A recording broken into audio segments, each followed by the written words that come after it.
Tu hijo murió anoche. El funeral es el jueves. Me dejó todo a mí. A ti no te tocó ni un centavo. Esas fueron las palabras frías y crueles que mi nuera me lanzó por teléfono, sin una pizca de compasión, sin una palabra de consuelo. Creía que había ganado, que había logrado sacar a esta suegra vieja y pobre de la enorme fortuna que mi hijo dejó. Se regodeaba pensando que me derrumbaría, que lloraría suplicando piedad, pero no lloré.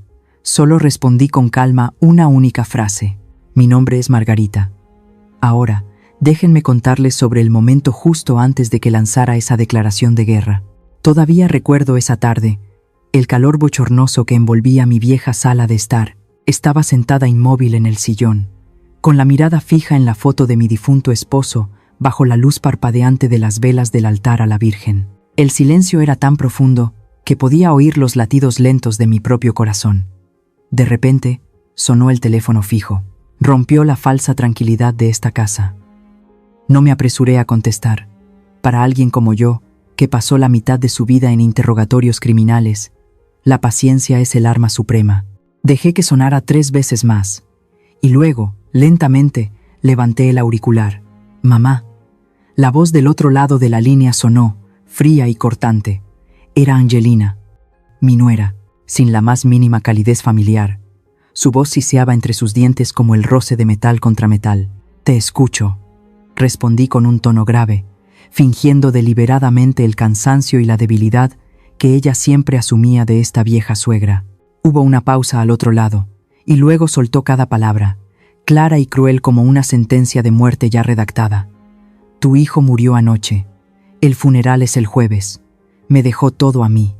No te tocó nada». Apreté el auricular del teléfono. Mis nudillos se pusieron blancos por la ira que se arremolinaba dentro de mí, pero mi rostro mantuvo una calma aterradora. «¿Escuchaste bien?», espetó Angelina. Su falsa paciencia había desaparecido. «Ni se te ocurra esperar nada. Darío firmó un poder legal antes de morir. Prepárate para vivir el resto de tu vida en esa posilga». Respiré hondo. El aroma a incienso del altar llenó mis fosas nasales, calmando la furia que estaba a punto de estallar. Necesitaba darle un shock, un golpe psicológico que convirtiera a la cazadora en presa. «Angelina», la llamé por su nombre, mi voz tan serena que hasta a mí me sorprendió. «Dices que el funeral es el jueves». «Sí». «No llegues tarde, aunque bueno, da igual si no vienes», respondió con desdén. Esbozando una leve sonrisa, susurré al auricular, soltando cada palabra lentamente como veneno. «Qué raro. Dices que está muerto. Pero Darío está aquí mismo, a mi lado». El otro lado de la línea quedó en silencio absoluto. Un silencio total se apoderó de la conversación. Podía sentir el terror apoderándose de ella, ahogando su garganta a través de la línea telefónica. Estaba en pánico. Su guión perfecto acababa de ser destrozado. «¿Qué? ¿Qué dices? Estás loca». Su voz se quebró, temblorosa. No le di tiempo a calmarse ni a soltar una sola maldición más. Colgué el teléfono con firmeza. Inmediatamente, el teléfono volvió a sonar con insistencia. La luz de llamada parpadeaba sin cesar. Angelina estaba llamando como loca. Tenía miedo, el miedo del malvado que sabe que sus pecados no han sido enterrados. Dejé que sonara, disfrutando del pánico de mi enemiga. Lentamente, me di la vuelta, mirando hacia el rincón oscuro de la sala. En el viejo sofá, Darío estaba sentado. Mi hijo, el orgullo de toda la familia, ahora parecía un montón de escombros. Su cuerpo estaba envuelto en vendas blancas, manchadas con sangre seca y el amarillo del antiséptico. Su rostro estaba tan hinchado y amoratado que era imposible reconocer sus hermosos rasgos de antes. Estaba acurrucado, sus anchos hombros temblaban en espasmos de dolor y miedo. Al verme girar, Darío levantó la cabeza. Su mirada, siempre tan segura y cálida, ahora estaba llena del pánico de un animal acorralado. Me miró, como buscando una garantía de que esta pesadilla había terminado. Me acerqué y puse suavemente mi mano arrugada sobre su hombro. Darío se estremeció, pero rápidamente apoyó la cabeza en mi cadera, aferrándose al borde de mi blusa como un niño de 3 años. Al mirar a Darío, los recuerdos del pasado volvieron a mí. Una película en blanco y negro a cámara lenta, nítida y dolorosa. Para los vecinos de este barrio pobre, yo solo era la viuda Margarita, una amable ex trabajadora textil que iba a misa todos los días y vendía tortillas de maíz a los niños del vecindario. Me veían cuidando con esmero mis cactus en el porche. Me veían regateando cada peso en el mercado de pulgas los domingos por la mañana. A sus ojos, y a los ojos de mi único hijo, yo era el epítome de la resignación. Una anciana débil que necesitaba protección, pero nadie sabía que, bajo esa fachada perfecta, había un pasado que había enterrado a 3 metros bajo tierra, más profundo que la tumba de mi esposo. Hace 30 años, el nombre de Margarita no se asociaba con harina y delantales. En aquel entonces, yo era la inspectora Margarita, de la unidad de homicidios especializada en perseguir a las bandas del crimen organizado en la frontera norte. Recuerdo el olor a pólvora que se impregnaba en mi cabello cada noche al volver a casa, el olor metálico de la sangre y el miedo que acechaba en cada callejón oscuro de Tijuana. Mis colegas me llamaban la loba, porque cuando le clavaba los dientes a una presa, nunca la soltaba hasta ver los huesos. Una vez, derribé a 3 traficantes de personas yo sola con solo una daga y mi dominio del aikido. Me había enfrentado a cañones de narcotraficantes sin pestañear. El miedo nunca estuvo en mi diccionario, hasta el día en que Carlos, mi esposo, fue asesinado. Fue una tarde de lluvia torrencial. Carlos no era policía, solo era un bondadoso profesor de historia, pero esos desgraciados querían enviarme un mensaje. Le dispararon justo en la puerta de la escuela. Cuando llegué, la sangre de Carlos ya se había mezclado con el agua de lluvia que corría por las alcantarillas. En el bolsillo de su camisa había una pequeña nota: la próxima vez será tu hijo. En ese momento, la loba dentro de mí se derrumbó, no porque temiera a la muerte, sino porque temía perder a Darío. Apenas tenía 7 años, era inocente y pequeño. No podía permitir que la sombra del crimen devorara lo último y más preciado que me quedaba. Presenté mi renuncia la misma noche del funeral. Vendí la casa en la gran ciudad, quemé todos mis archivos, escondí mi fiel bereta bajo el piso de madera de mi habitación y me llevé a Darío a este remoto suburbio. Cambié por completo. Aprendí a agachar la cabeza, a hablar en voz baja, a vivir tan invisible como una mota de polvo. Me convertí en una madre soltera que trabajaba en una fábrica, con las manos callosas de tirar hilos y no del gatillo de una pistola. Oculté mi identidad tan bien que incluso Darío creía que su madre era solo una mujer común, débil y un tanto anticuada. Quería que mi hijo creciera con las manos limpias, sosteniendo un lápiz de dibujo y nunca un arma como su madre. Y Dios escuchó mis plegarias. Darío creció, inteligente, digno y talentoso. El día que recibió su título de arquitecto, lloré. No eran lágrimas de debilidad, sino de liberación. Vi a mi hijo en el podio del honor, creyendo que mi oscuro pasado finalmente descansaba en paz. Darío era la obra de arte más perfecta que había creado. Lejos del lodo del bajo mundo, fundó su propia empresa, convirtiéndose en un arquitecto de renombre. Construía imponentes rascacielos, hogares para otros. Estaba orgullosa de él, de la bondad y el respeto que me mostraba. Pensé que mi vida transcurriría en paz hasta el día de mi muerte. Pero entonces apareció Angelina. Recuerdo como si fuera ayer el día que Darío la trajo a casa para presentarla. Era una noche de otoño. El viento fresco susurraba entre los árboles. Darío, emocionado, presentó a Angelina como una asesora financiera, inteligente y astuta. Desde la primera mirada, mi instinto de ex-inspectora hizo sonar todas las alarmas. Angelina era muy hermosa, una belleza afilada y deslumbrante, pero sus ojos no sonreían. Cuando Darío se dio la vuelta para servir agua, su mirada no se posó en las fotos familiares de la pared, ni en la calidez de la pequeña cocina. Sus ojos recorrieron mi vieja casa como un escáner tasando una propiedad. Miró las grietas en el techo, el sofá gastado, y se detuvo un largo rato en el mueble de madera donde guardaba los títulos de propiedad. Durante la cena, no preguntó por los pasatiempos de Darío, ni por su infancia o mi salud. Sus preguntas estaban hábilmente endulzadas, pero por dentro eran puñales. Debe sentirse muy sola viviendo aquí, ¿verdad? Es un desperdicio tener un terreno tan grande sin usar. Darío me dijo que no tiene pensión. ¿Cómo se las arregla?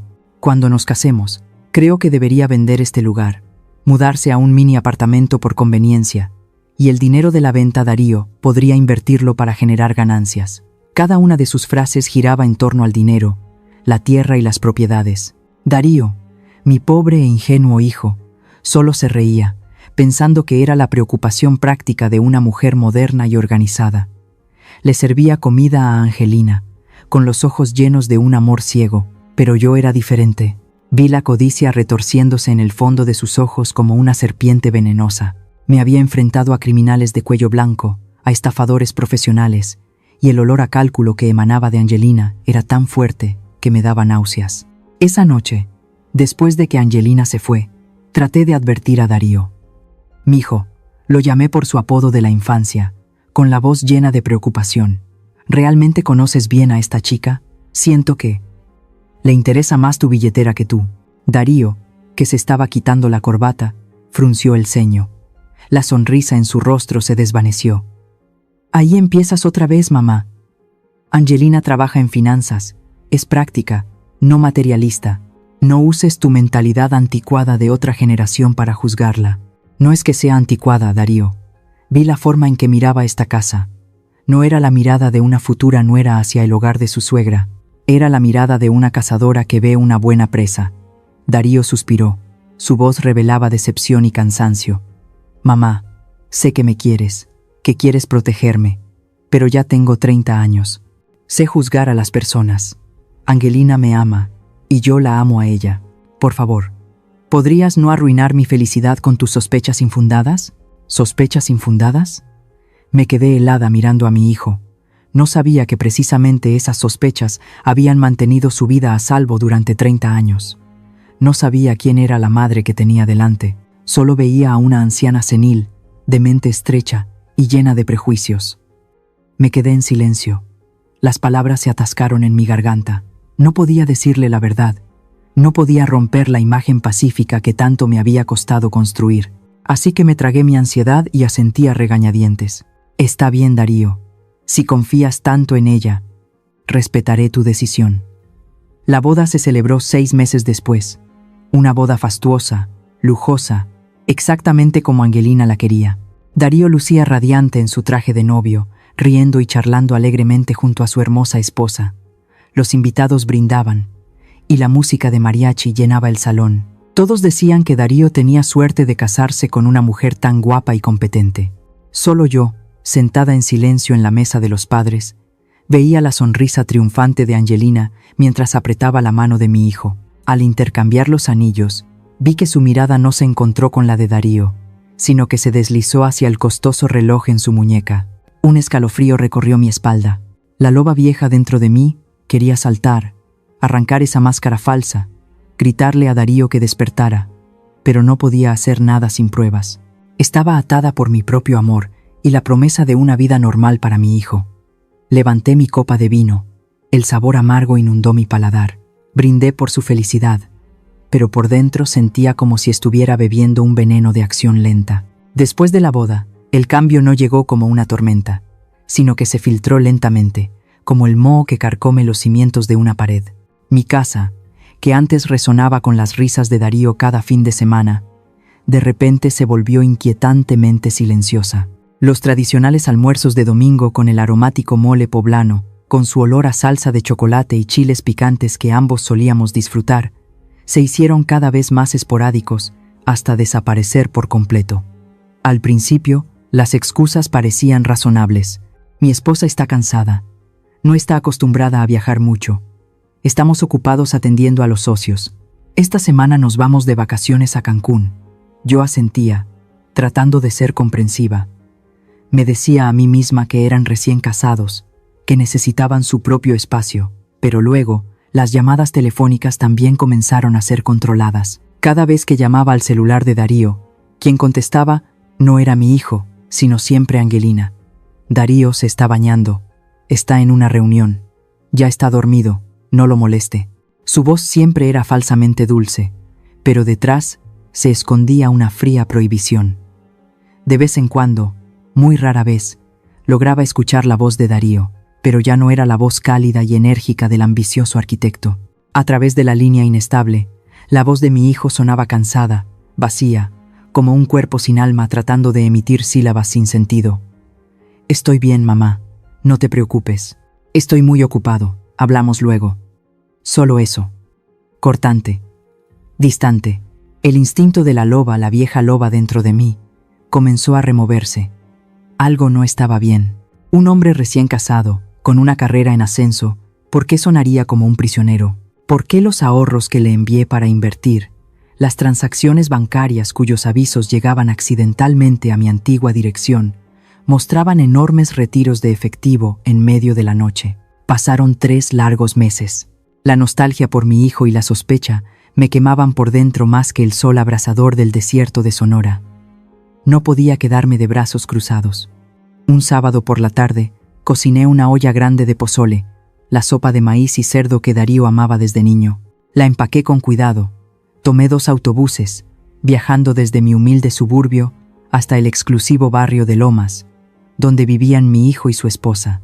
Su casa estaba detrás de un imponente portón de hierro negro, completamente aislada del mundo exterior. Una casa moderna y fría, sin una sola maceta o planta verde, muy diferente de lo que Darío siempre había soñado para un hogar lleno de naturaleza.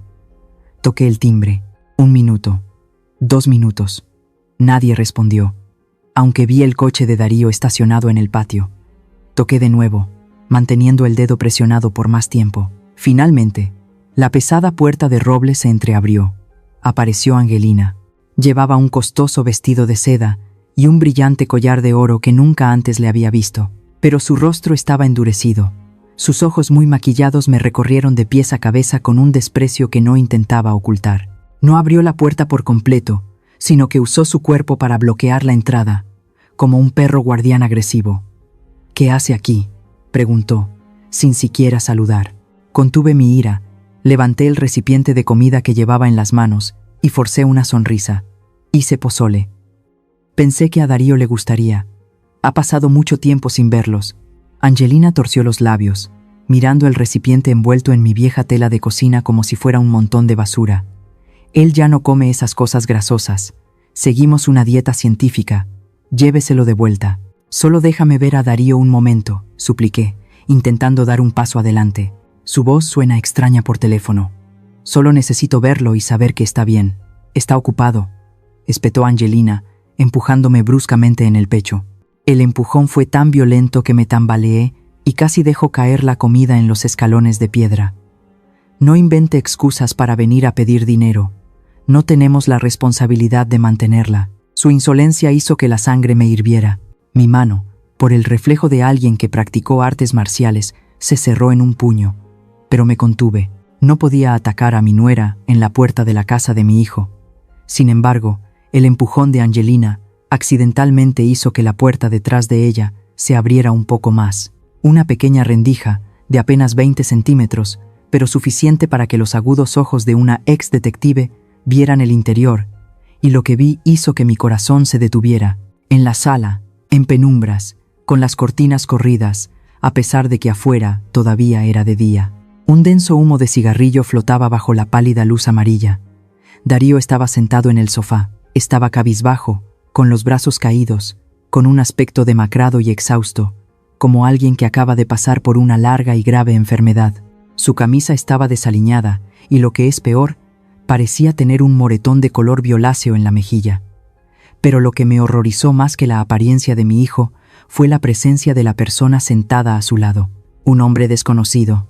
Era corpulento, con la cabeza rapada, y llevaba una camiseta sin mangas que mostraba sus músculos abultados. Tenía los pies sobre la mesa, justo al lado de Darío, con una botella de cerveza en la mano, actuando con la arrogancia de quien es el dueño de la casa. Cuando miré, estaba levantando la botella para beber. Su muñeca quedó expuesta bajo la luz.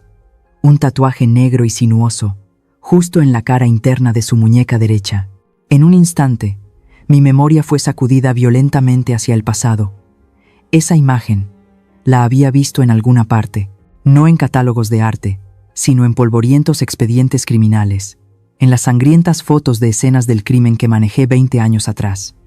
¿Una copa? No. ¿Un sello? ¿O era el símbolo de alguna banda de la frontera? Entrecerré los ojos, tratando de recordarlo, de conectar los puntos. ¿Por qué un matón estaría sentado en la casa de mi hijo? ¿Por qué Darío estaba sentado en silencio como un títere a su lado? ¿Qué estás mirando? El grito de Angelina interrumpió mis pensamientos. Al darse cuenta de que mi mirada estaba fija en el interior, su expresión cambió. Un destello de pánico cruzó su rostro maquillado, reemplazado inmediatamente por la agresividad. La pesada puerta de madera se cerró de golpe justo en mi cara. El sonido de la cerradura girando varias veces resonó, como si estuviera encerrando a una bestia salvaje afuera, o más bien, como si estuviera encerrando oscuros secretos adentro. Me quedé paralizada frente a la puerta cerrada. El pozole en mis manos se había enfriado hacía tiempo. A mi alrededor, el viento de la tarde comenzó a soplar con fuerza, levantando nubes de polvo. No volví a tocar. Sabía que era inútil. Pero la imagen de Darío sentado, apático como un títere roto, y la de aquel hombre con el misterioso tatuaje, me perseguían. Dicen que la intuición de una madre es lo más sagrado y preciso que existe. ¿Ustedes creen en eso? ¿Alguna vez han sentido que algo no va bien con sus hijos, aunque ellos intenten ocultarlo, pero el corazón de una madre les dice la verdad? La sensación de impotencia de ser dejada de lado, de ver a tu hijo consumirse sin poder tocarlo. Si alguna vez han pasado por esto, o tienen algún consejo para mí en esta situación, por favor, compartan sus historias en los comentarios. Realmente necesito saber que no estoy sola en esta angustia. Mi memoria retrocede a 3 noches antes, la noche en que la primera tormenta de la temporada azotó este pobre suburbio. Fue una noche terrible. La lluvia caía a cántaros sobre el techo de lámina, creando un estruendo ensordecedor como el galope de un ejército de la muerte. El viento silbaba a través de las rendijas de las ventanas, haciendo que la vela del altar parpadeara sin cesar. El reloj marcó las 2 de la mañana. Daba vueltas en la cama, incapaz de dormir. La inquietud desde mi visita a la casa de mi hijo me seguía como un fantasma. De repente, un ruido extraño se escuchó entre el sonido de la lluvia. No era el educado toque de una puerta, eran golpes, arañazos desesperados de una criatura agonizante buscando una salida. Me levanté de un salto y agarré el cuchillo para pelar fruta que siempre dejaba en mi mesita de noche, un hábito de autodefensa que nunca abandoné. Caminé de puntillas a la sala y miré por la mirilla de la puerta de madera. Afuera, bajo la tenue y amarillenta luz de la calle, una figura se arrastraba centímetro a centímetro por el lodo frente a mi porche. Quité el cerrojo.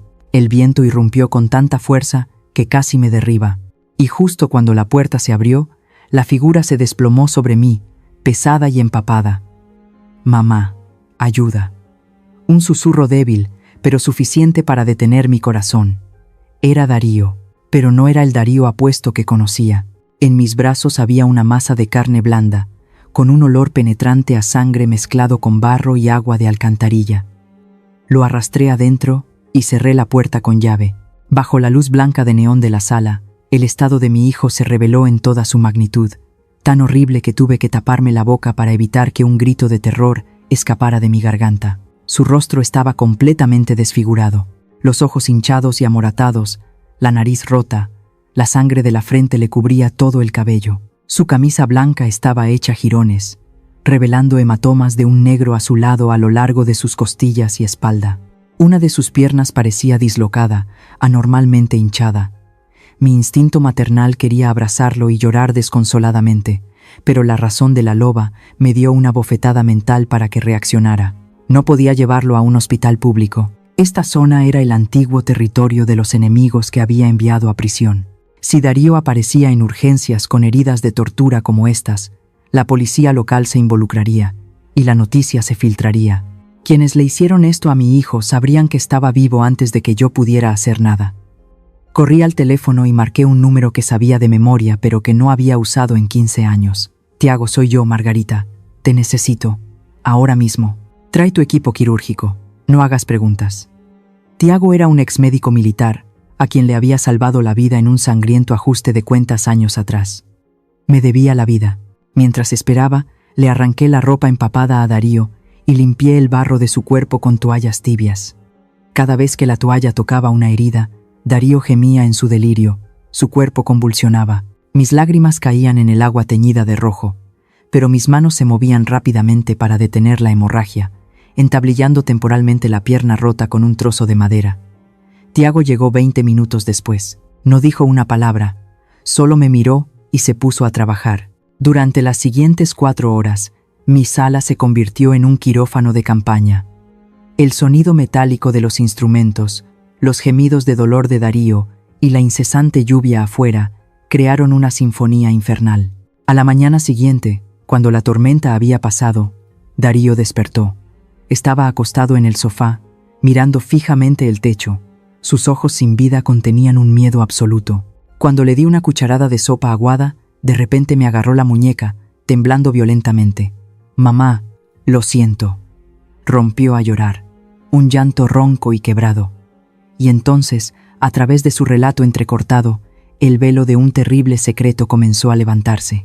Darío contó que su agotamiento y vacío de los últimos meses no se debían a la presión del trabajo. Ella, Angelina, me ponía drogas en la comida, dijo Darío con la voz ahogada, cada mañana, en el jugo de naranja, en el café. Después de tomarlo, me sentía aturdido, mis extremidades débiles. Pensé que tenía alguna enfermedad rara. Quería ir al médico, pero ella siempre me lo impedía, diciendo que traería a un médico privado a casa. Apreté mi puño, mis uñas se clavaron en mi piel, así que eran sedantes en dosis altas. Con razón mi hijo parecía un cuerpo sin alma cada vez que lo veía. Me daba documentos para firmar cuando estaba más somnoliento, continuó Darío. Las lágrimas corrían por sus moretones. Al principio fue un poder para administrar mis cuentas bancarias. Empezó a retirar dinero en efectivo poco a poco. Luego el coche, las acciones de la empresa. Firmé todo inconscientemente. Pero la codicia de Angelina era un pozo sin fondo. Hace 3 días, me trajo un papel para transferir la casa y toda la herencia de mi padre. Lo quería todo. En ese momento, quizás la droga no había hecho suficiente efecto, o Dios me despertó. Leí el documento con atención y me negué. Lo rompí. Darío se estremeció. Sus ojos se perdieron al recordar ese momento. Ella ya no era mi esposa, mamá. Se convirtió en un demonio. Soltó una carcajada y gritó un nombre. Juan, Juan. El nombre hizo que mi corazón se encogiera. El hombre del tatuaje. Salió de la habitación, de nuestra habitación. No dijo nada, solo se abalanzó sobre mí y empezó a golpearme. Usó un bate de béisbol, me golpeó en las piernas, en el estómago, en la cabeza. Abracé la cabeza de mi hijo contra mi pecho, como si quisiera protegerlo de esos dolorosos recuerdos. Le supliqué a Angelina. Pero ella solo se sentó allí, fumando y mirando.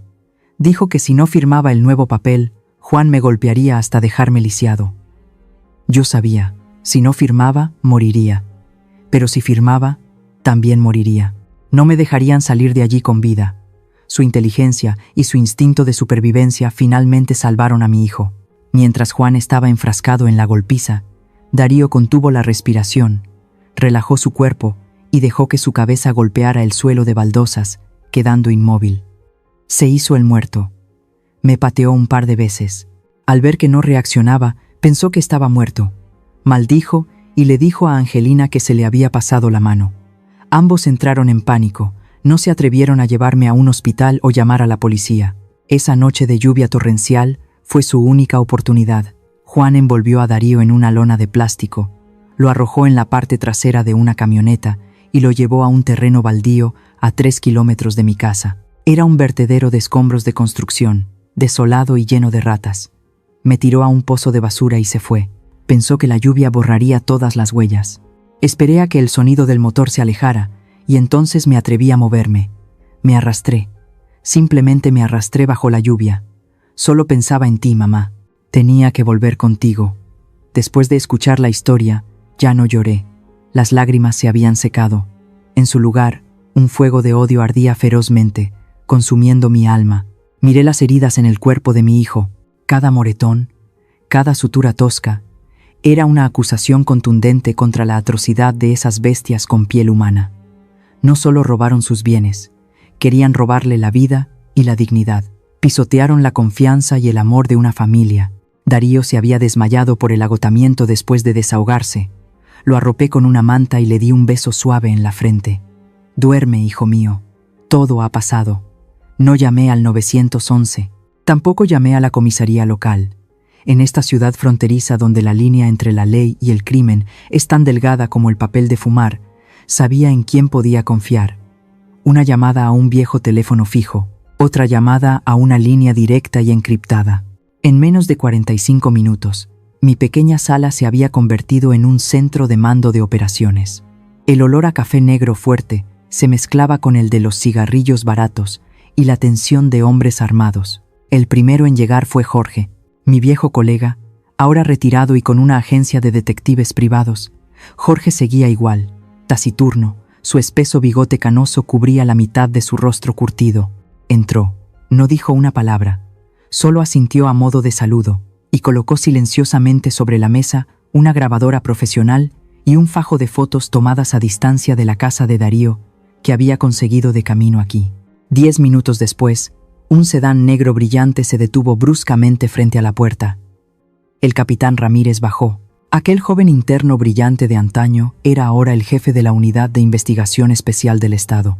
Aunque llevaba un impecable uniforme de policía con estrellas plateadas en los hombros, al verme, inclinó la cabeza y me llamó respetuosamente. «Comandante». Les hice una seña para que se sentaran. No había tiempo para saludos sentimentales, ni para recordar viejos tiempos. Darío estaba acurrucado en una silla, todavía temblando, pero su mirada se había calmado un poco con la presencia de verdaderos protectores. Puse mi mano en su hombro y asentí. «Cuéntalo de nuevo, hijo. Cuéntalo todo. No omitas ningún detalle, por pequeño que sea». Darío respiró hondo y comenzó a narrar su horrible historia. Su voz todavía temblaba, pero era más clara. Jorge escuchaba y tomaba notas en su libreta gastada, frunciendo el ceño de vez en cuando y golpeando suavemente la mesa con su bolígrafo. Ramírez tenía los brazos cruzados, sus ojos afilados como un bisturí, diseccionando cada dato. Cuando Darío llegó a la parte en que el tipo tatuado llamado Juan lo golpeaba y se lo llevaba, Ramírez levantó la mano abruptamente para detenerlo. «Un momento», dijo Ramírez. Su voz era grave pero llena de autoridad. «¿Dices que el tipo llamado Juan tenía un tatuaje en la muñeca derecha? Descríbemelo en detalle». Darío cerró los ojos, tratando de escarbar en sus dolorosos recuerdos. Era negro. Creo que era una copa de vino. Una copa de tallo alto, como las que se usan en la misa. Pero el borde de la copa estaba roto y había gotas de agua, o tal vez sangre, cayendo. Toda la habitación quedó en silencio. Jorge dejó de escribir. Ramírez se levantó lentamente y sacó de su maletín un grueso expediente con un sello rojo brillante que decía «Confidencial». Pasó rápidamente las páginas y se detuvo en una fotografía en blanco y negro. Le pasó la foto a Darío. Era esta. Darío miró la foto. Sus pupilas se contrajeron de miedo. Asintió frenéticamente. «Sí, es esa». «¿Cómo? ¿Cómo tienes esta foto?» Ramírez suspiró y se volvió hacia mí. Su mirada revelaba una gran seriedad. «Comandante, su instinto sigue siendo tan aterrador como siempre. No solo salvó a su hijo de un simple robo con homicidio, lo acaba de salvar de las garras de la banda de la copa rota». Fruncí el ceño. El nombre me sonaba desconocido. Probablemente un grupo nuevo que surgió después de mi retiro. «¿Quiénes son?», pregunté. Mi voz se endureció. «Una red profesional que el gobierno federal ha estado siguiendo durante los últimos 2 años», explicó Ramírez. Su voz era monótona pero cargada de peligro. «Se dirigen a hombres solteros, exitosos pero con carencias afectivas. Su método es usar a matronas, mujeres hermosas y astutas para acercarse, casarse, y luego usar drogas psicotrópicas para controlar a la víctima, apoderarse de sus bienes, y finalmente». Ramírez dudó un momento y continuó. «Simular un accidente o una desaparición». Puso otras 4 fotos sobre la mesa. 4 hombres diferentes, 4 muertes diferentes. Accidente de coche, intoxicación alimentaria, una caída mortal en la montaña y un incendio en una casa donde no se encontró el cuerpo. Darío era la 5ª víctima, intervino Jorge, su voz ronca por el tabaco, y el único que ha sobrevivido para contarlo. Angelina, o cual sea su verdadero nombre, y ese tal Juan, son las piezas clave que hemos estado buscando, afirmó Ramírez. Se mueven constantemente entre estados, cambiando de nombre después de cada golpe. Siempre llegamos un paso tarde, pero esta vez es diferente. Miré las fotos sobre la mesa y luego a mi hijo. Un escalofrío recorrió mi espalda, pero fue seguido inmediatamente por una llama de determinación. Si hubiera tardado un poco más, si Darío no hubiera tenido la astucia de hacerse el muerto, quizás la 5ª foto en la mesa de Ramírez sería la de mi hijo en un altar. Entonces tenemos suficientes elementos para abrir un caso, dije, mi voz fría como el sonido de cargar un arma. Esto no es solo violencia doméstica, es asesinato premeditado y organizado. Es un crimen federal. Ramírez asintió con firmeza. Así es. Puedo solicitar una orden de arresto de emergencia ahora mismo. Pero, no, lo interrumpí. Arrestarlos ahora sería demasiado fácil para ellos. Necesitamos pruebas contundentes. Necesitamos atraparlos en el acto de cometer un asesinato para que no tengan forma de negarlo, para que no puedan usar su dinero para contratar abogados que reduzcan sus sentencias. Quiero que se pudran en la cárcel, que nunca más vean la luz del sol. ¿Quieres decir? Jorge enarcó una ceja, pareciendo entender mi idea. Creen que Darío está muerto. Están celebrando su victoria. Esbocé una sonrisa, una que Jorge y Ramírez reconocieron como la señal de que la loba estaba a punto de destrozar el cuello de su presa. Dejemos que lo crean. Ramírez me miró, luego a Darío, que escuchaba en silencio. En los ojos de mi antiguo alumno brillaba una mezcla de admiración y emoción. Capitán, quiero decir, comandante Margarita, sonrió Ramírez. Bienvenida de nuevo al juego. Este equipo especial operará bajo su dirección. Me levanté, caminé hacia la ventana y miré el camino de tierra de afuera. El sol comenzaba a salir. Sus primeros rayos se filtraban entre las hojas de los cactus. Un nuevo día había comenzado, y una cacería estaba oficialmente en marcha. Al escuchar esto, ¿qué piensan sobre el hecho de que mi nuera estuviera dispuesta a dañar a su propio esposo de una manera tan cruel solo por bienes materiales? Un plan meticulosamente calculado, escalofriantemente frío. En sus vidas, ¿alguna vez han sido testigos de cómo la codicia destruye una familia o divide los lazos afectivos? Me encantaría escuchar sus reflexiones y experiencias sobre la delgada línea entre el dinero y el afecto. Por favor, dejen unas líneas en la sección de comentarios. Leeré cada una de ellas. Mi abarrotada sala de estar estaba ahora densamente cargada de tensión. Las cortinas estaban corridas para evitar que la luz se filtrara, dejando solo el frío resplandor azul de la pantalla de un portátil sobre la mesa. Este era el ojo divino que Ramírez había instalado. Una microcámara de vigilancia ingeniosamente camuflada en un poste de luz frente a la casa de Darío, junto con un dispositivo de escucha de largo alcance que el equipo técnico había instalado en secreto esa mañana, haciéndose pasar por trabajadores de reparación de tuberías. Darío y yo estábamos sentados muy juntos, sin apartar la vista de la pantalla. Fuera de la lujosa casa en Lomas, todo parecía tranquilo, pero a través del cristal de la ventana de la sala se revelaba otro mundo, crudo y repugnante. Angelina estaba dando una fiesta. Solo habían pasado 3 días, desde la noche en que ordenó a su amante que arrojara el cuerpo de su esposo a un basurero. 3 días. Un tiempo insuficiente para que una herida sane, pero más que suficiente para que un ser humano revele su naturaleza animal. En la pantalla, Angelina llevaba un vestido de seda rojo brillante que se ceñía a su cuerpo, sosteniendo una copa de vino caro, moviéndose con gracia entre un grupo de amigos. La música de reggaetón sonaba con un bajo que golpeaba los tímpanos, mezclada con las risas estridentes de los borrachos. «Ella está riendo», susurró Darío, su voz quebrada como un cristal pisoteado. La mano de mi hijo se aferraba al borde de la mesa, temblando violentamente. Puse mi mano sobre la suya, transmitiéndole algo de calor, pero mis ojos seguían fijos en la imagen de la mujer en la pantalla. Angelina no mostraba el más mínimo rastro de tristeza o preocupación. Su rostro estaba radiante. Sus ojos brillaban con la emoción de alguien que acaba de ganar la lotería.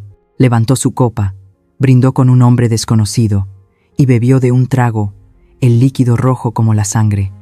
Justo en ese momento, sonó el timbre de su casa. Una vecina, la señora García, apareció en la puerta con una expresión de disculpa. A través del micrófono, escuché cada palabra de la conversación. «Angelina, hola», dijo la señora García, con voz vacilante. «Disculpa la molestia, pero la música está un poco alta, y no he visto el coche de Darío en varios días. ¿Está en casa? Mi esposo quería pedirle prestada la cortadora de césped». Angelina no se inmutó, sonrió, una sonrisa tan dulce que me dio náuseas. «Ay, disculpe, señora García, es que estamos muy contentos y nos pasamos un poco con el ruido». Darío tuvo que salir de viaje de negocios a Monterrey.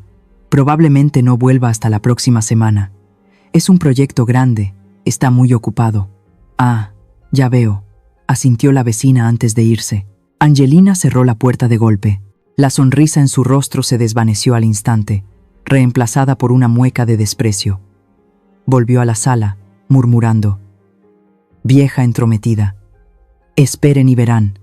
La próxima semana les daré la triste noticia». Sus palabras fueron como un jarro de agua hirviendo arrojado directamente sobre Darío. Hundió la cabeza en la mesa, cubriéndosela con las manos, tratando de reprimir un sollozo ahogado. El sentimiento de ser traicionado por la persona con la que compartía su cama, y que además deseara su muerte de una manera tan fría, era un dolor que superaba la capacidad de cualquiera. Pero el horrible espectáculo no terminó ahí. Un rato después, los amigos comenzaron a irse. La casa se quedó más tranquila. En ese momento, desde la cocina, salió una figura. Era Juan, el hombre con el tatuaje de la copa rota en la muñeca. Ya no tenía el aire furtivo del día del crimen. Ahora, caminaba por la casa de mi hijo con la postura de un dueño. Estaba sin camisa, revelando los intrincados tatuajes en su pecho, con una cerveza fría en la mano, y se dejó caer despreocupadamente en el sofá de cuero, el favorito de Darío. Angelina se acercó y se acurrucó en su regazo de forma natural. Él la rodeó con un brazo por la cintura, mientras con la otra mano le acariciaba el pelo, y luego se dieron un beso apasionado en medio de la sala. Sentía a Darío a mi lado conteniendo la respiración. La vena de su sien latía con fuerza. Quería gritar, quería romper la pantalla que mostraba esa escena repugnante. «Apágalo, mamá. Por favor, apágalo», suplicó Darío, su voz quebrada por el dolor. «No puedo soportarlo más. Quiero matarlos». «Mira», le espeté en voz baja, con un tono firme pero también lleno de dolor. Lo sujeté firmemente por los hombros, obligándolo a enfrentar esta cruel verdad. «No puedes huir. Tienes que verlo claramente. Graba esta imagen en tu mente. Convierte el dolor en odio y el odio en fuerza. Solo así tendrás el valor para derrotarlos en esta última partida». En la pantalla, Juan soltó a Angelina, se reclinó en el sofá y puso los pies sobre la mesa de centro. «¿Estás segura de que ese tipo está muerto?», preguntó con su voz ronca. Angelina se burló, encendió un cigarrillo y exhaló una nube de humo blanco. «¿De qué te preocupas? Con una lluvia así, después de haber sido golpeado hasta casi morir y arrojado en ese basurero desolado, tendría que ser un santo para sobrevivir. A estas alturas, las ratas deben estar dándose un festín con su cuerpo». Juan soltó una carcajada. «¿Y cuándo piensas dar la noticia?». «Poco a poco», dijo ella mientras daba una larga calada. «Esperaré unos días más para que parezca creíble. Haré el papel de la esposa que espera ansiosamente a su marido, y luego, preocupada, llamaré a la policía para que lo busquen. Para entonces, la fortuna será automáticamente mía. Ah, y todavía queda la vieja bruja de Margarita. ¿Qué pasa con esa vieja? Está a punto de morir. La llamaré para darle la noticia de golpe, quizás le dé un infarto y se muera. Así no tendré que compartir nada». Al oír esto, el capitán Ramírez, que estaba en un rincón de la habitación, no pudo contenerse más y golpeó la pared con el puño. «Malditos, ya es suficiente. Comandante, tenemos pruebas suficientes de adulterio, allanamiento de morada y conspiración para cometer fraude. Deme la orden de entrar y arrestarlos ahora mismo». Negué con la cabeza, mis ojos todavía fijos en la pantalla, donde los dos criminales brindaban por el dolor de mi hijo y el mío. «Todavía no, Ramírez», dije, con una voz gélida. «Esos cargos solo los mantendrán en la cárcel unos años. Con el dinero que robaron de sus víctimas anteriores, contratarán a los mejores abogados, pagarán la fianza y volverán a delinquir en otro lugar. No quiero atrapar a unos ladrones, quiero atrapar a unos asesinos. Pero no encontramos el cuerpo. Quiero decir, la escena del crimen fue borrada por la lluvia. El testimonio de Darío es la única prueba», dijo Ramírez preocupado. «Necesitamos una confesión, o una acción que demuestre claramente su intención de asesinar». Analicé, mi cerebro de policía trabajando a toda velocidad. Y lo más importante, necesitamos atraparlos en el acto de destruir pruebas o de continuar amenazando a la víctima. Me volví para mirar a Darío. Había dejado de temblar. Su rostro estaba ahora endurecido, Sus ojos enrojecidos se habían secado de lágrimas, dejando solo una frialdad aterradora. El dolor había forjado a mi hijo en un hombre diferente. «Mamá tiene razón», dijo Darío, su voz grave y ronca. «Quiero que paguen el precio más alto». «Exacto», asentí. «Creen que estás muerto. Dejemos que lo crean hasta el último momento. Su exceso de confianza será su sentencia de muerte». En la pantalla, Angelina levantó su teléfono y lo observó. Se volvió hacia Juan y le dijo algo, y ambos estallaron en carcajadas. Sabía que el momento se acercaba. La serpiente venenosa estaba saciada y comenzaba a bajar la guardia. Se preparaba para dar el último mordisco y tragarse a su presa por completo. Me iba a llamar. Usaría la noticia de la muerte de Darío como un arma para derribarme, a mí, a quien consideraba su último obstáculo. «Prepárense», ordené a todo el equipo. «Juan y Angelina están a punto de actuar. Ramírez, dile a tus hombres que mantengan sus posiciones, que no hagan ningún movimiento. Esperen mi señal». La habitación se sumió en un silencio asfixiante. Solo se escuchaba el tic-tac del reloj de pared y los latidos de nuestros corazones.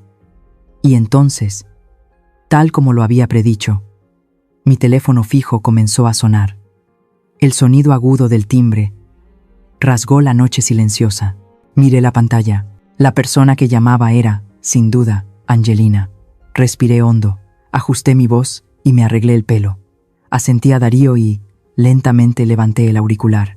Después de mi frase, «Él está aquí mismo, a mi lado», el timbre del teléfono finalmente cesó.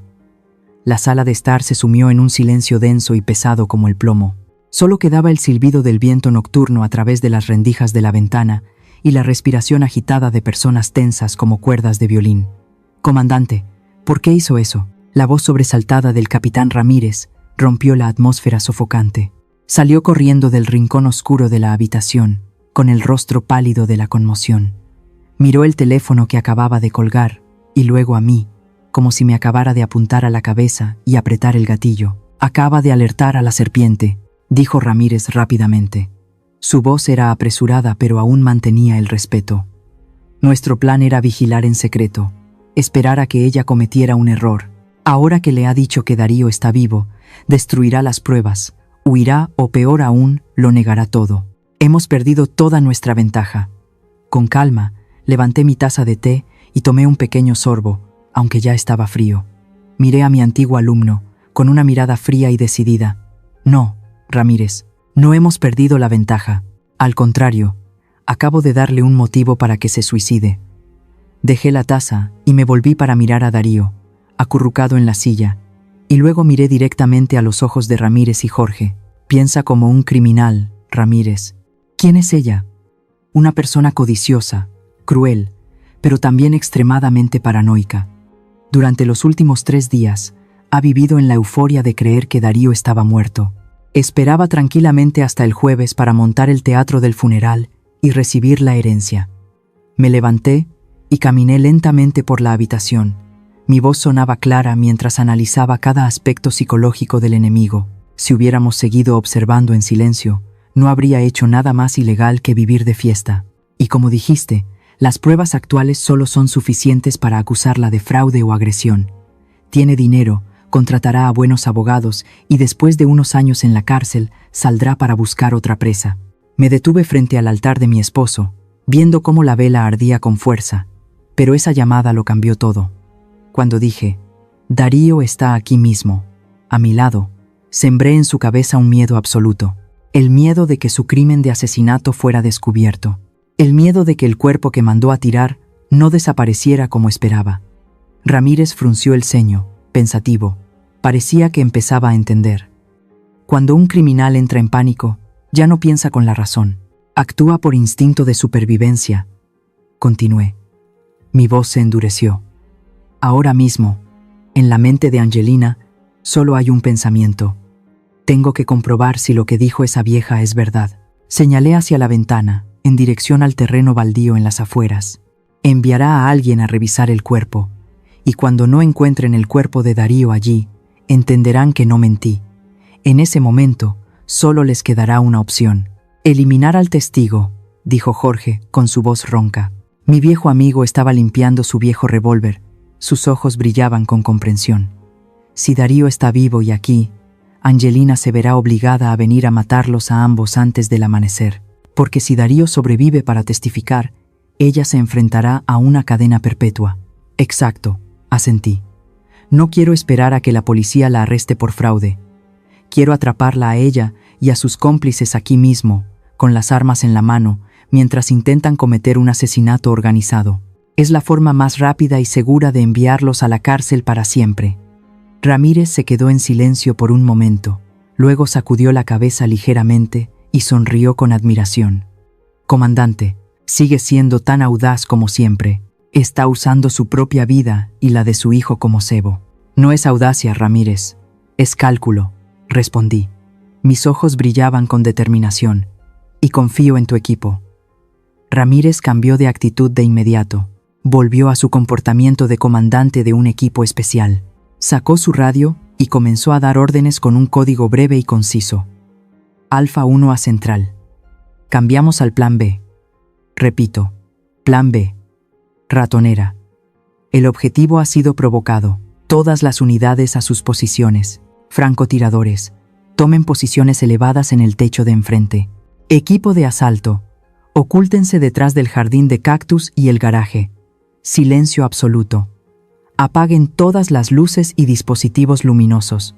El objetivo es la captura, pero se autoriza el uso de la fuerza letal si los sujetos amenazan la vida de los rehenes. ¿Entendido? Entendido. Unánime resonó a través de la radio, seco y contundente.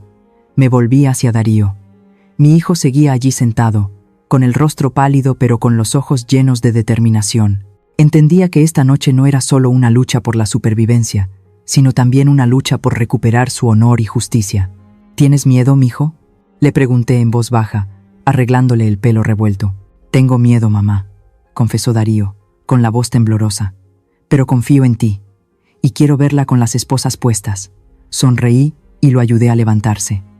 De acuerdo, terminemos de actuar este papel. Nos sentaremos aquí, beberemos té y esperaremos a nuestros invitados. La casa se sumió en la oscuridad. Solo quedaba la luz parpadeante de la vela del altar y la tenue luz de la luna que se filtraba por las cortinas. El tiempo pasaba, cada segundo, cada minuto, una tortura lenta. Pasaron 15 minutos. El silencio era tan profundo que podía oír el canto de los grillos afuera. Todos mis sentidos estaban al máximo. Escuchaba el viento, el susurro de las hojas secas, clasificando cada sonido de la noche. De repente, la radio de Ramírez, ahora en el volumen más bajo, emitió un crujido. Reporte de Alfa 1. Vigilancia 3 en Lomas llamando. Todos contuvimos la respiración. Ramírez se pegó la radio al oído. El objetivo se ha movido. Repito, el objetivo ha abandonado la guarida. Mi corazón latió con fuerza. Habían mordido el anzuelo. Reporte número y vehículo, ordenó Ramírez. Su voz era un susurro pero cortante. 2 vehículos, una camioneta Ford negra y un sedán gris. Total de 5 sujetos. Angelina en el coche de atrás.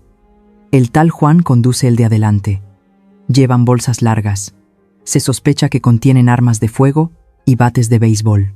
Dirección: hacia las afueras, por la carretera 5. La carretera 5. El único camino que llevaba directamente a mi casa. 5 de ellos. Armados. Combates. No venían a hablar. Venían a cometer una masacre. Un pequeño ejército movilizado solo para matar a una anciana y a un hombre herido. Miré a Ramírez. Él asintió con firmeza y luego nos hizo una seña a Darío y a mí para que nos pusiéramos en las posiciones acordadas. Jorge ya había cargado su revólver y se retiró silenciosamente al rincón oscuro detrás de la pesada cortina de terciopelo. Ramírez y otros 2 oficiales de las fuerzas especiales se apostaron a ambos lados de las puertas del dormitorio y la cocina, formando una pinza alrededor de la sala de estar. Volví a sentarme en mi viejo sillón, frente a la puerta principal. Darío se agachó detrás de mí, en la oscuridad del rincón. Serví más agua caliente en la tetera. El vapor se elevaba, desprendiendo el suave aroma a manzanilla, un completo contraste con el hedor a muerte que se acercaba. En solo unos minutos, esa puerta sería derribada. En solo unos minutos, la paz de esta casa sería destrozada. Pero no tenía miedo. Sentía la sangre en mis venas calentarse, hirviendo con la fuerza de la loba de mi juventud. Sabía que afuera los criminales empuñaban sus armas, pero también sabía que a mi lado estaba la justicia y en mi corazón el sagrado amor de una madre. Dejen sus predicciones sobre lo que está a punto de suceder o una oración por la seguridad de mi hijo y la mía en los comentarios. Su apoyo es la mayor fuerza para mantenerme firme hasta el final de esta batalla, a vida o muerte. 15 minutos. Tiempo suficiente para saborear una taza de té, pero también lo suficientemente largo como para cambiar un destino. El rugido de los motores rasgó la noche tranquila del barrio pobre. 2 vehículos se acercaron a toda velocidad y frenaron bruscamente frente a mi portón. El chirrido de los neumáticos sobre la grava fue ensordecedor. El sonido de las puertas de los coches, cerrándose con violencia. Pasos fuertes y apresurados se acercaban al patio como una manada de toros enfurecidos. Permanecí sentada en mi sillón, con la espalda recta, llevando la taza de té a mis labios. El vapor caliente me rozó la cara, ocultando la mirada fría y penetrante que tenía fija en la puerta. Darío, siguiendo el plan, se había retirado a la oscuridad profunda detrás de la pesada cortina de terciopelo, desde donde podía observar todo sin ser visto. No hubo un golpe en la puerta. La vieja puerta de roble, que había protegido a mi familia durante tantos años, fue derribada de una patada brutal, golpeando la pared y desprendiendo polvo de yeso. 5 sombras irrumpieron, un olor nauseabundo a perfume barato mezclado con sudor y sed de sangre. Al frente estaba Angelina. Ya no tenía el aire elegante y sofisticado de las fiestas. Su pelo estaba revuelto. Su rostro maquillado ahora estaba desfigurado por la ira y el pánico. Sus ojos estaban inyectados en sangre, rojos como los de una bestia salvaje acorralada. Justo detrás de ella venía Juan. Era tan grande como un oso, empuñando un bate de béisbol de metal brillante. Los otros 3 secuaces se colocaron en una línea detrás, cada uno con cuchillos y tubos de hierro, bloqueando la salida. La abarrotada sala de estar se volvió sofocante. Angelina recorrió la habitación con la mirada. Al no ver a nadie más que a mí, se abalanzó hacia mí y golpeó la mesa de centro con tanta fuerza que las tazas de cerámica tintinearon. «Vieja loca, ¿dónde lo escondiste?», gritó. Su voz se quebró, tan estridente como el arañazo de metal sobre un cristal. Lentamente, dejé la taza en el platillo y levanté la cabeza para mirarla. No dije nada, solo sonreí. Una sonrisa débil, llena de lástima y provocación. Mi actitud absurdamente tranquila la enfureció aún más. Me agarró por el cuello de la camisa y tiró con fuerza. «¿Estás muda? Te pregunté dónde está Darío. ¿O me mentiste? ¿Quieres morir en lugar de tu hijo?». Seguí en silencio, mi mirada fija en sus pupilas dilatadas por el miedo. Vi ese miedo, el miedo de alguien que sabe que está al borde del abismo, pero que todavía se aferra a una ilusión de poder. «Maldita sea», rugió Juan. Perdió la paciencia, apartó la mano de Angelina y se paró frente a mí. Su enorme sombra me cubrió. «¿Te gusta jugar al silencio, eh? Déjame romperte la boca para ver si todavía puedes sonreír». Levantó el bate de béisbol. Su brazo tatuado y musculoso reunió toda su fuerza para un golpe mortal. En ese instante, el tiempo pareció detenerse. Todos pensaban que yo era una anciana frágil de 62 años. Juan también lo pensaba. Se confió. Puso todo el peso de su cuerpo en el golpe sin ninguna defensa, creyendo que yo era solo un saco de boxeo inmóvil. Error. Justo cuando el bate bajaba, no retrocedí. Me abalancé. Rápida como una cobra, me deslicé hacia la izquierda, esquivando la trayectoria del bate por milímetros. El viento del golpe me rozó la mejilla. Mi mano izquierda agarró la muñeca de Juan que sostenía el bate. Mi mano derecha se aferró a su cuello, con un movimiento de iriminage, la clásica técnica de lanzamiento entrando del aikido que había practicado durante décadas. Usé su propia fuerza de impulso. Giré, le torcí el brazo hacia atrás y lo derribé con fuerza. Todo el peso de más de 90 kilos de Juan, más la inercia de su golpe, se convirtió en un arma contra él mismo. Un fuerte estruendo sacudió el suelo. El gigante Juan fue derribado de espaldas. Su espalda golpeó con fuerza las duras baldosas. El bate salió volando y rodó bajo una silla. Yacía allí, con los ojos desorbitados, boquiabierto por el dolor y la conmoción. No entendía lo que acababa de pasar. cómo una anciana menuda podía lanzarlo como si fuera una bolsa de basura ligera. Los 3 secuaces de atrás estaban atónitos, paralizados. Angelina boqueaba, su rostro sin una gota de sangre. Me enderecé, me alisé la camisa arrugada y miré al hombre que gemía a mis pies, diciendo fríamente: «Acababa de trapear el piso esta mañana, sucio». Justo en ese momento, desde detrás de la cortina de terciopelo, se escuchó una voz grave y familiar. «Estoy aquí». Angelina se sobresaltó y se giró bruscamente. Darío salió. Mi hijo todavía estaba cubierto de vendas, cojeaba, pero la mirada que le dirigió a su esposa ardía con el fuego del juicio. Se quedó allí, imponente como una torre indestructible. «Darío, ¿tú no estás muerto?», balbuceó Angelina, retrocediendo 2 pasos. Sus piernas temblaban como si fueran a ceder. Yo pensabas que estaba tirado en un pozo de basura en el vertedero, ¿verdad?», espetó Darío, cada palabra como una daga apuñalando su conciencia culpable. «Qué lástima, Angelina, Dios todavía no me quiere. Me dejó vivir para ver tu verdadera cara. No es así, déjame explicarte».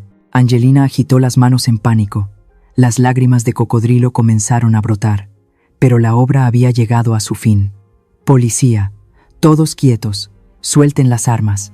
El grito autoritario del capitán Ramírez resonó como un trueno. Crash, crash, bang. Simultáneamente, las ventanas se hicieron añicos. Los cañones negros de las armas del equipo especial apuntaron hacia adentro desde todas las direcciones. La puerta trasera fue derribada, y Ramírez y Jorge, junto con un grupo de policías fuertemente armados, irrumpieron como un torbellino. Puntos de láser rojo bailaban sobre los pechos de los criminales. Al suelo, boca abajo. Ahora, los 3 secuaces arrojaron sus cuchillos rápidamente. Se arrodillaron en el suelo y se cubrieron la cabeza con las manos, temblando. Juan, que intentaba levantarse, fue derribado de una patada por un oficial y esposado de inmediato.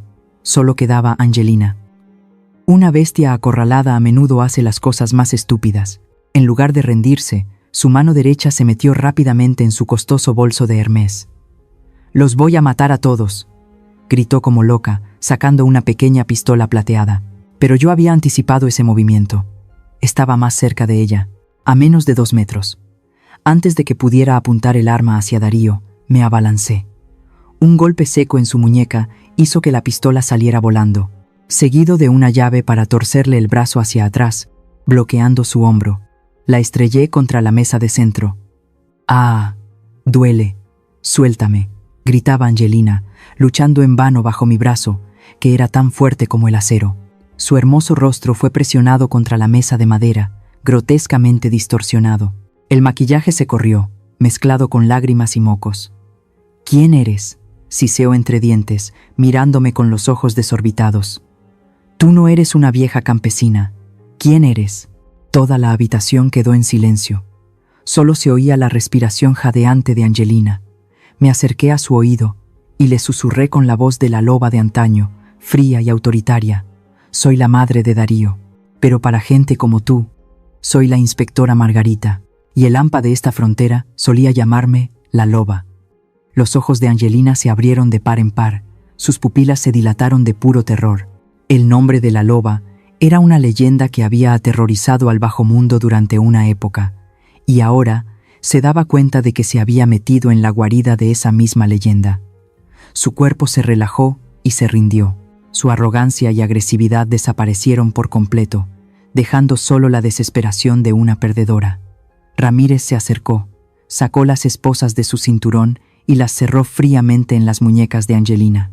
El sonido metálico y seco puso fin a la vida en libertad de la serpiente venenosa.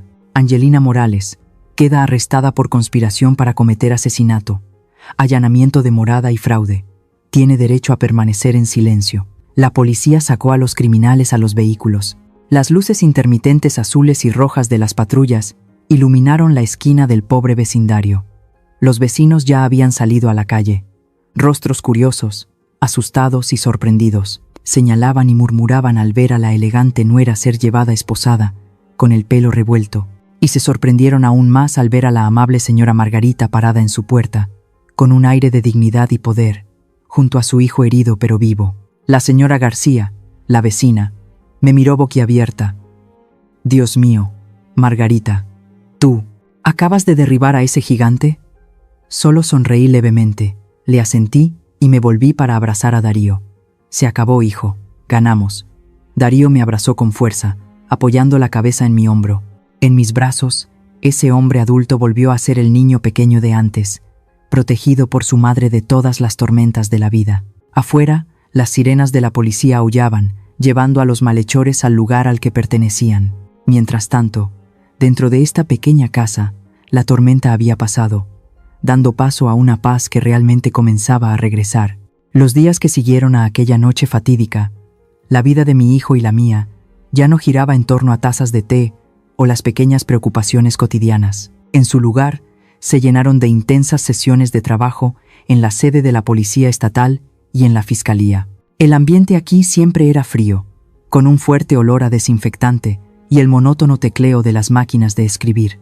Pero para mí, era el aire más puro que había respirado en muchos meses. El capitán Ramírez colocó una gruesa pila de expedientes sobre la mesa. El sonido del papel golpeando la madera resonó secamente. Nos miró a Darío y a mí, con una expresión de seriedad, pero también de consuelo. «Comandante, Darío», comenzó Ramírez, con voz grave. «Todo es mucho más terrible de lo que imaginábamos». Abrió los expedientes uno por uno. 4 expedientes viejos, con el papel amarillento, cada uno con la foto de un hombre diferente. Todos parecían amables, exitosos y solitarios. Este es Ricardo, desaparecido en 2018 en Jalisco. Este es Miguel, murió en un incendio en 2020 en Veracruz. Y este es, Ramírez dudó, y luego señaló las 2 últimas fotos. Todos tenían algo en común. Antes de morir, se habían casado apresuradamente con mujeres hermosas y encantadoras. Y después de su muerte, esas esposas desaparecían con toda la fortuna, sin dejar rastro. Ramírez sacó una tabla de comparación facial. La tecnología moderna de reconocimiento había arrancado la sofisticada máscara del diablo. La mujer que se casó con Ricardo se llamaba Sofía, la esposa de Miguel se llamaba Isabela, y la esposa de Darío era Angelina. Pero en realidad, todas son la misma persona. Darío, sentado a mi lado, palideció al ver las fotos. Su mano temblorosa tocó la foto de Angelina, o cual fuera el nombre que hubiera usado. Su verdadero nombre es Elena Cruz, continuó Ramírez. Su voz se endureció. Una estafadora profesional, con antecedentes penales por falsificación de documentos desde los 20 años. Después de cada golpe, se sometía a cirugía plástica, cambiaba su peinado, el color de sus ojos, incluso su voz, para cazar una nueva presa. Y Juan, su cruel amante, era el ejecutor de las sentencias de muerte de las desafortunadas víctimas. Siempre se hacía pasar por chófer, guardaespaldas o jardinero para acercarse a la familia de la víctima, esperando el momento de actuar. La banda de la Copa Rota no era solo un nombre, era un símbolo de las vidas que destrozaban para beber su sangre y su dinero. Darío era la 5ª víctima, dije. Mi voz se apagó, mirando a mi hijo con compasión, y el único que sobrevivió para exponer sus crímenes. Esa cruda verdad dejó a Darío en shock. No solo había escapado de la muerte, había escapado de un guión perfecto de la parca del que los 4 pobres hombres anteriores no pudieron librarse. El juicio tuvo lugar 3 meses después. Era una mañana de otoño con un cielo despejado. El sol dorado caía suavemente sobre los escalones de mármol del tribunal de la ciudad. Llevaba mi traje negro más formal, con una pequeña flor de cempasúchil prendida en la solapa, la flor que guía a las almas de los difuntos, como un tributo a las 4 víctimas. El juicio fue sorprendentemente rápido. No hubo acalorados debates ni elocuentes defensas, porque las pruebas que el equipo de Ramírez había reunido eran abrumadoras y contundentes.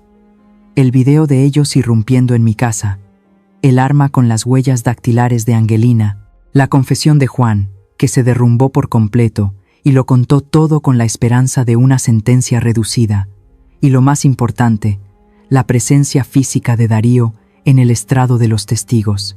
Me senté en la primera fila, mirando el banquillo de los acusados. Angelina ya no tenía su aire arrogante y altivo. Llevaba un holgado uniforme de prisión gris, el pelo corto, su rostro sin maquillaje revelaba las cicatrices de cirugías plásticas fallidas.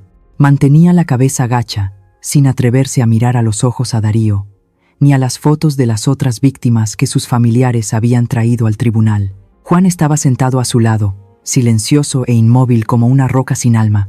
Cuando el anciano juez golpeó el mazo de madera sobre la mesa, el sonido seco y definitivo puso fin a la carrera criminal de la banda de la Copa Rota. Acusada Elena Cruz, alias Angelina, y acusado Juan Martínez. El tribunal los sentencia a cadena perpetua, sin posibilidad de libertad condicional. La sala estalló. Se oyeron los sollozos de los familiares de las víctimas anteriores. Se abrazaron, agradeciendo a Dios que finalmente se hubiera hecho justicia. Miré a Darío. Mi hijo no lloró ni sonrió. Soltó un largo suspiro. Sus hombros se relajaron, como si se hubiera quitado una piedra de 1000 kilos que había pesado sobre su corazón durante tanto tiempo. Miró a Angelina por última vez mientras la policía se la llevaba. Su mirada ya no contenía odio, solo lástima por una vida consumida por la codicia y el crimen. La ley del karma, ya sea temprano o tarde, nunca se olvida de nadie. Al salir del tribunal, la brillante luz del sol me hizo entrecerrar los ojos. El abogado de Darío se acercó y le entregó un fajo de documentos y un llavero. Felicidades, señor Darío. Todos los trámites legales están completos. Todos los bienes que le fueron robados han sido devueltos a su nombre. La casa en Lomas, el coche, las cuentas bancarias. Todo vuelve a ser suyo. Darío sostuvo el llavero en su mano. Las llaves brillantes y pesadas. Eran las llaves de la lujosa mansión que una vez fue el hogar de sus sueños, pero también la tumba de su confianza y su amor. Se volvió hacia mí, con una extraña determinación en sus ojos. «Mamá», dijo Darío, «no quiero volver a esa casa». Asentí, entendiendo de inmediato sus pensamientos. «Lo sé, ese lugar es demasiado frío». «No es solo que sea frío», negó Darío con la cabeza. «Fue construido sobre mentiras. Cada ladrillo allí está impregnado de los dolorosos recuerdos que quiero olvidar. No quiero vivir allí, y tampoco quiero quedarme con el dinero de su venta. Ese dinero huele a sangre». Esperé en silencio la decisión de mi hijo. Después de esta gran prueba, el joven ingenuo de antes había madurado de verdad. «Voy a vender esa casa», declaró Darío con firmeza al abogado. «Inmediatamente. Y todo el dinero de la venta, quiero que me ayude a transferirlo a la Fundación Refugio de Esperanza». El abogado se sorprendió y se ajustó las gafas. «¿Estás seguro? Es una suma muy grande. Esa fundación se especializa en ayudar a mujeres y niños víctimas de violencia doméstica». «Estoy seguro», sonrió Darío, aliviado. «Es la mejor manera de limpiar el pasado. Una mujer malvada usó esa casa para dañar a hombres. Ahora quiero usar su valor para proteger a otras mujeres vulnerables de hombres terribles. Es un equilibrio». Miré a mi hijo, con un orgullo indescriptible creciendo en mi corazón. No un orgullo por ser un arquitecto rico, sino por su corazón bondadoso y su fortaleza. No dejó que el odio lo convirtiera en una persona amargada. Al contrario, eligió transformar su dolor en una semilla de bondad. «Vamos a casa, hijo». Le di una palmada en la espalda a Darío. «A mi casa. Esta noche haré mole poblano». «Sí, vamos a casa, mamá», respondió Darío, pasando su brazo por mis hombros. Caminamos juntos por la calle arbolada. Detrás de nosotros, la puerta del tribunal se cerró, encerrando a los fantasmas del pasado en una oscuridad eterna. Frente a nosotros, el cielo de México era de un azul intenso, vasto y lleno de esperanza. Noviembre en México no trae un frío cortante, sino la calidez de las almas que regresan. El aroma intenso y característico del copal, la resina utilizada para purificar el ambiente, se mezclaba con el olor terroso y penetrante de miles de pétalos de cempasúchil, la flor de los muertos, que inundaba el aire. Se cree que el color naranja vibrante de esta flor, como la luz del sol, guía a los difuntos en su camino de regreso a casa para visitar a sus familias. Estaba de pie en silencio frente a la ofrenda, el altar que acabábamos de montar solemnemente en medio de la sala. En él, la foto de mi esposo Carlos ocupaba el lugar más alto, rodeada de coloridas calaveras de azúcar, ondeantes tiras de papel picado y, por supuesto, el indispensable pan de muerto espolvoreado con azúcar dulce. «Mira, mamá, ¿puedo poner el plato de tamales aquí?». Una voz cálida sonó detrás de mí. Me di la vuelta y vi a Darío sosteniendo un plato de tamales calientes envueltos en hojas de plátano. El vapor subía en espirales. Mi hijo había cambiado mucho. Ya no usaba trajes caros, ni tenía la expresión tensa de un arquitecto que siempre corre tras proyectos millonarios. Darío ahora llevaba un delantal de tela rústica manchado de harina, con las mangas arremangadas que dejaban ver las cicatrices desvaídas en sus brazos, vestigios de aquella noche de terror de hace un año. Pero sus ojos brillaban, y su sonrisa era más radiante que nunca. «Claro que sí, hijo», sonreí, ajustándole el cuello de la camisa. «A tu padre le encantaba este platillo. No te olvides de servirle también un caballito de tequila. Ha pasado un año desde la noche en que le arrancamos la máscara al diablo. Un año lleno de cambios, pero también el año más pacífico de mi vida. El tribunal aprobó oficialmente el divorcio unilateral de Darío hace 3 meses. Todos los lazos legales con la mujer llamada Angelina se cortaron por completo. La vieja casa llena de fantasmas fue vendida, y tal como lo prometió, Darío donó todo el dinero a la Fundación de Ayuda a Víctimas de Violencia Doméstica. No volvió a trabajar como arquitecto. Dijo que estaba cansado de construir casas sin alma para gente rica pero vacía. En su lugar, usó el capital que le quedaba para abrir un pequeño restaurante al principio de mi calle. Un local sencillo con mesas y sillas de madera rústica que vendía los platillos tradicionales de su abuela y su madre. Y lo que más me enorgullece es que, cada noche después de las 8, un letrero que dice comida gratis se cuelga en la puerta. Darío dedica su tiempo a cocinar para las personas sin hogar, para los trabajadores pobres que no pueden permitirse una cena decente. Dice que es su forma de agradecer a la vida por darle una segunda oportunidad. Tía Margarita, Darío, vengan a ver a los niños. La voz de una sobrina resonó en el patio. Darío y yo salimos al porche. Toda la familia extendida estaba reunida. Los parientes que Angelina siempre trató de alejar de Darío, despreciándolos por ser de pueblo, ahora estaban todos juntos. Los niños corrían y jugaban, con sus caras pintadas con divertidas calaveras, riendo a carcajadas. Unos primos asaban una carne asada aromática en la parrilla de carbón. El sonido de una guitarra acústica llenaba el aire con las alegres melodías de La Llorona. Darío se unió rápidamente a la multitud, levantando a un sobrino sobre sus hombros, riendo a carcajadas. Ver a mi hijo feliz era como un bálsamo para mi viejo corazón. Las heridas del alma habían cicatrizado. No olvidamos el pasado, pero ya no dejamos que nos atormente. Elegimos seguir viviendo, vibrantes y orgullosos como las flores de cempasúchil que florecían afuera. Levanté la vista hacia el cielo estrellado de México. La fresca brisa nocturna soplaba a través de mi pelo canoso. «Carlos», susurré, «¿lo ves? Nuestro hijo ha madurado. Puedes estar tranquilo. Sé que, en algún lugar muy lejano pero también muy cercano, él estaba sonriendo. Queridos amigos, la historia de mi hijo y la mía ha llegado a su fin, pero las lecciones que deja siguen siendo válidas, inquietantes y profundas. Mirando hacia atrás en este turbulento viaje, quiero dejar unas palabras sinceras a las mujeres que, como yo, son madres. Recuerden que los límites personales no son egoísmo, sino un escudo para protegerse a ustedes y a sus hijos. No ignoren sus instintos por miedo a ser etiquetadas como la suegra difícil. Cuando sientan que algo no está bien, confíen en ello. Nunca entreguen las llaves de su vida o la seguridad de sus hijos a otra persona solo por palabras dulces o apariencias deslumbrantes. Sean fuertes, sean independientes y mantengan siempre ojos de loba para ver a través de las personas. Amen a sus hijos incondicionalmente, pero sean lo suficientemente lúcidas para protegerlos cuando estén cegados. Y para los hijos, los hombres que se encuentran entre dos aguas, la familia de origen y el nuevo hogar, tienen derecho a amar, a construir su propia felicidad, pero nunca dejen que el amor nuble su juicio y les haga dar la espalda a sus raíces. No permitan que su esposa o esposo los aísle de sus padres y hermanos. Alguien que realmente los ama respetará a quienes les dieron la vida. El equilibrio es la clave. No esperen a que la vida los golpee, a ser traicionados dolorosamente, para darse cuenta de que la puerta de la casa de su madre siempre está abierta y que su sopa es lo único que nunca tendrá veneno. Esta historia es también un crudo reflejo de la naturaleza humana y la codicia. El dinero tiene un poder inmenso. Puede comprar comodidades, pero también puede comprar la conciencia. La codicia es como el agua de mar. Cuanto más bebes, más sed tienes.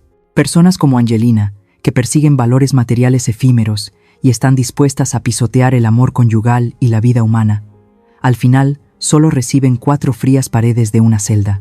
Recuerden, la riqueza material se puede perder, pero una vez que se pierde la integridad, nunca se puede recuperar. Una familia feliz no se construye con dinero, sino con sinceridad y bondad. Finalmente, para aquellos que están o están a punto de entrar en una relación o casarse, miren muy de cerca a su pareja. No se fijen solo en la belleza, en los regalos caros o en las promesas de un futuro próspero. Fíjense en cómo tratan al mesero, en cómo hablan de su familia, en cómo reaccionan ante las dificultades y en su actitud hacia el dinero. El matrimonio es un largo viaje donde las máscaras eventualmente caen y solo la verdadera esencia permanece. Elijan a alguien que no solo los ame en la prosperidad, sino que se atreva a tomar su mano en la adversidad y, lo más importante, que tenga conciencia. Les deseo a todos paz, sabiduría y un corazón siempre lleno de amor, porque al final, cuando la tormenta pasa, solo el amor verdadero es lo que perdura. La historia que acaban de escuchar ha sido modificada en nombres y lugares para proteger la identidad de los involucrados. Compartimos esta historia no para juzgar a nadie, sino con la esperanza de que en algún lugar alguien se detenga a reflexionar. ¿Cuántas madres están sufriendo en silencio en sus propios hogares? Honestamente, me pregunto, si estuvieras en mi situación, ¿qué harías? ¿Guardarías silencio para mantener la paz o alzarías la voz y lucharías por recuperarla? Me encantaría escuchar sus opiniones sobre esta historia en mi canal, o cualquier sugerencia que pueda ayudarnos a mejorar nuestro contenido. Dios siempre bendice a los valientes, y realmente creo que el coraje nos llevará a días mejores. Ahora mismo, dejaré las 2 historias más populares del canal en la pantalla final. Creo que los sorprenderán. Gracias por quedarse conmigo hasta este momento. Si esta historia tocó su corazón, por favor denle a me gusta, suscríbanse al canal y activen la campana de notificaciones para no perderse lo que viene.